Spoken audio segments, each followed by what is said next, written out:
Hello' কি খবৰ and welcome back to my আনিটি ব্লগ। আজি হৈছে মোৰ ভাইটিৰ জন্মদিন, সেইবাবে আমি ৰাতিপুৱাই গোটেইখিনি ওলাই আহিলোঁ বিশ্বনাথ চাৰিআলিলৈ বুলি।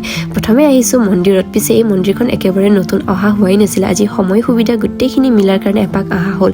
পূজা চূজা কৰি আহিছোঁ কেক কিনিবৰ কাৰণে। তেনেকুৱাতে লগ পালোঁ মোৰ বান্ধৱীগৰাকী। যিহেতু ৰাতিপুৱা একো খোৱা হোৱা নাছিলে, সেইবাবে ল'লোঁ ইডলি ধোচা আৰু মোৰ ফেভৰেট এয়া ভনিলা শ্বেক। খাই বৈ আহিছোঁ ঘৰলৈ, আৰু ঘৰলৈ আহি পাই ফটাফট কাপোৰযোৰ পিন্ধি ওলাই আহিছোঁ এতিয়া বিহু মেলা চাবৰ কাৰণে।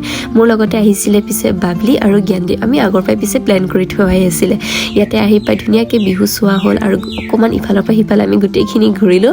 অৱশেষত ডিচাইড কৰিলোঁ যে অকণমান ফটো চটো মাৰোঁ আৰু কেইটামান ৰিল বনাই বোলো যাওঁ সোনকালে।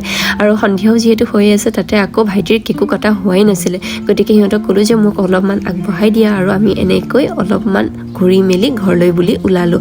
ঘৰলৈ আহি পায়ে পিছে একেবাৰে ভাইটিয়ে কেক কটাত লাগি গৈছে। গতিকে আজি ব্লগটো ইয়াতে সামৰণি মাৰিছোঁ। আজিলৈ আহিছোঁ দিয়ক দেই, বাই বাই।